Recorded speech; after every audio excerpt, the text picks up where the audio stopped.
Everyone, সবাই কেমন আছে? আশা করি সবাই ভালো আছেন। আজকে তোমাদের জন্য একটা খুব ভালো একটা রেসিপি নিয়ে এসেছি, ডিমের কোরমা। খুব ইজি পদ্ধতিতে তোমরা এটাকে বানিয়ে নিতে পারবে। কি করে বানাতে হবে সেটা চলো আমরা দেখে নিই। প্রথমে আমি পেঁয়াজগুলোকে খুব ডুমো ডুমো করে কেটে নিয়েছিলাম। তারপরে একটা পাত্রের মধ্যে পেঁয়াজ আর কাজু বাদামকে আমি ভিজিয়ে রেখে দিয়েছিলাম। তারপরে ফ্রাই প্যানের মধ্যে আমি সামান্য তেল দিয়ে তার মধ্যে ডুমো পেঁয়াজগুলোকে আমি হালকা ফ্রাই করতে দিয়েছিলাম। এটা কিন্তু খুব বেশি ফ্রাই হবে না, যে কাঁচা গন্ধটা চলে যাওয়ার জন্য যতটা দরকার ফ্রাই করা ততটাই করবে। এরপরে আমি এর মধ্যে অ্যাড করে দেব এক এক করে কাজুর টুকরো আর কাঁচা লঙ্কা। এটাকেও কিন্তু ততক্ষণ পর্যন্ত ফ্রাই করতে হবে, ততক্ষণ পর্যন্ত এর মধ্যে থেকে একটা খুব সুন্দর সুগন্ধ না বেরিয়ে আসে।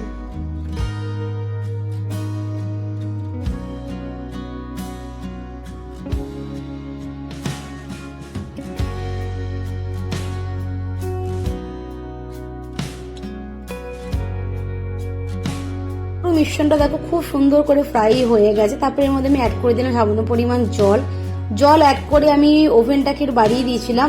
এটাকে আমি 2 থেকে 3 মিনিট ফোটাবো। ততক্ষণ পর্যন্ত ততক্ষণ পর্যন্ত বয়েল ভালো করে না হয়ে যাচ্ছে। তারপরে এর মধ্যে অ্যাড করলাম সামান্য পরিমাণ নুন।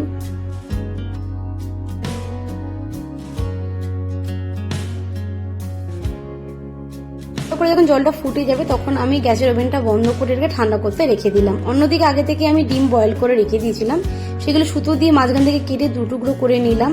এরপরে এই ডিমের টুকরোগুলোর মধ্যে আমি অ্যাড করলাম অল্প পরিমাণ করে গোলমরিচের গুঁড়ো।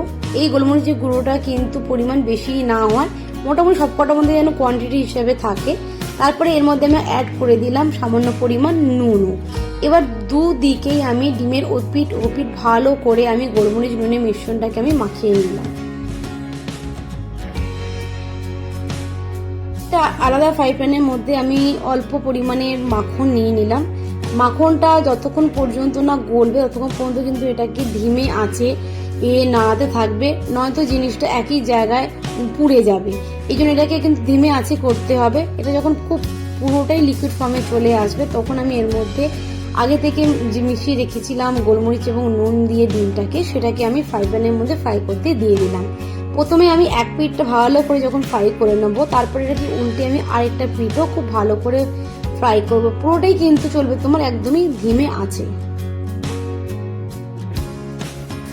অন্যদিকে আমি পেঁয়াজ কাজু আর লঙ্কার মিশ্রণটাকে ভালো করে পেস্ট করে রেখে দিলাম। আরেকটা ফ্রাই প্যানের মধ্যে আমি তেল নিয়ে তার মধ্যে একে একে অ্যাড করলাম লবঙ্গ, দারচিনি, ইলাইচি আর 2টো গোটা শুকনো লঙ্কা। এগুলো ততক্ষণ পর্যন্ত আমি ধিমে আছে এটাকে আমি নাড়তে থাকবো, ততক্ষণ পর্যন্ত খুব সুন্দর এর ভেতর থেকে একটা হালকা স্মেল না আসে আর ভালো করে যেন এটা ফ্রাই না হয়ে যায়। এরপরে এর মধ্যে আমি অ্যাড করে দেবো সামান্য পরিমাণে গোটা মৌরিটা দেওয়ার পর দেখবে এর মধ্য থেকেও কিন্তু একটা খুব সুন্দর একটা স্মেল আসছে। এটাকে পুরোটাই প্রসেসটাই কিন্তু আমি খুব ধিমে আঁচেই করব।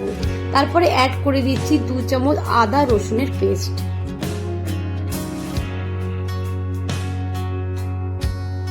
আদা রসুনের পেস্ট যখন দেখবো খুব ভালো করে কাঁচা গন্ধটা চলে গেছে এবং খুব সুন্দর একটা স্মেল উঠছে, তখন তার মধ্যে আমি অ্যাড করে দেবো 1 চা চামচের মতো ধনে গুঁড়ো আর 1 চা চামচের মতো তোমার জিরে গুঁড়ো। ধনে গুঁড়ো এবং জিরে গুঁড়ো যখন দেবো তখন কিন্তু আমি ফ্লেমটাকে একদম লোতেই রাখবো, না তো মশলাটা কিন্তু পুড়ে যাওয়ার সম্ভাবনা থাকে। এরপর ভালো করে আমি ধনে গুঁড়ো জিরে গুঁড়োটা এই মশলাটার মধ্যে ভালো করে মিশিয়ে নিলাম। আর আগে থেকে পেস্ট করে রাখা পেঁয়াজ কাজু লঙ্কার যেটা ছিল পেস্ট, সেটাকে আমি এর মধ্যে মিশিয়ে দিলাম।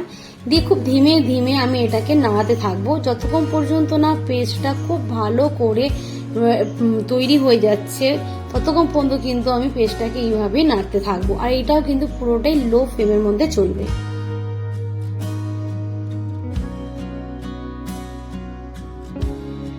এর মধ্যে আমি অ্যাড করে দেবো তোমার সামান্য পরিমাণ জল, যে জলটা আমি আগেই পেস্টটা করে বানিয়ে রেখেছিলাম, সেই পেস্টের যেটুকু বাকি ছিল তার মধ্যে আমি জল ঢেলে সেই জলের মিশ্রণটা এখানে আমি অ্যাড করলাম। জলের মিশ্রণ ঢালার পর আমি পুরো মিশ্রণটাকে জলের সঙ্গে খুব ভালো করে আমি মিশিয়ে নিলাম এবং এটাকেও কিন্তু পুরোটাই চলবে স্লো ফ্লেমের মধ্যে, নয়তো এটা পুড়ে যাওয়ার সম্ভাবনা আছে।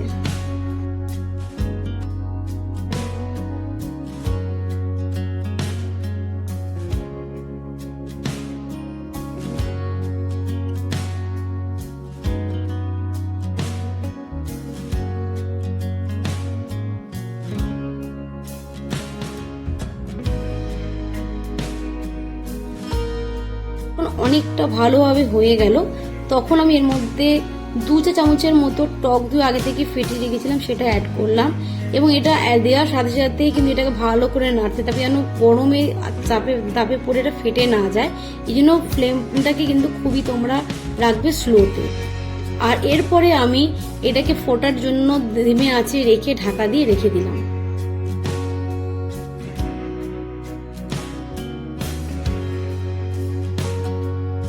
গ্রেভিটা যখন খুব ঘন হয়ে যাবে তখন আমি দুধের মালাই অ্যাড করলাম। তোমরা কিন্তু এর মধ্যে ক্রিমও ইউজ করতে পারো, যে কোনো একটা অ্যাড করলেই এর মধ্যে হবে। মালাই দেওয়ার পর আমি মিশ্রণটাকে মালাইয়ের সাথে ভালো করে এর মধ্যে মিশিয়ে নিচ্ছি।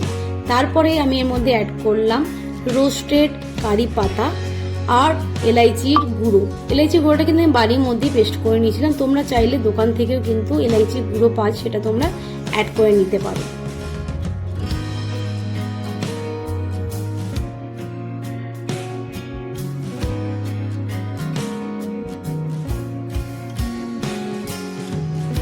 দেখো খুব সুন্দর একটা গ্রেভি তৈরি হয়ে গেছে এবং খুব থিকনেসটাও খুব বেশি। এরপরে আমি এর মধ্যে অ্যাড করে দিলাম ফ্রাই করা ডিমগুলো। এক পিঠটাকে আমি দিয়ে দিচ্ছিলাম একদম গ্রেভির ভেতরে, আর ওপর পার্টে যাতে গ্রেভিটা ভালো করে মিশে যায় তার জন্য আমি খুন্তি দিয়ে বা হাতা যেটা থাকবে তোমাদের কাছে সেটা দিয়ে ভালো করে ওই ডিমের মধ্যে মিশ্রণগুলোকে মিশিয়ে দিচ্ছিলাম। এরপরে এটাকে আমি 2 মিনিটের জন্য ঢাকা দিয়ে এটাকে আমি ফুটতে দিয়ে দেবো। বেশি করবে না, নয়তো পুরো কারিটায় তলায় লেগে যাবে। তারপরে গরম গরম জিনিসটা সার্ভ করো। কেমন লাগলো আজকে ভিডিওটা অবশ্যই জানি।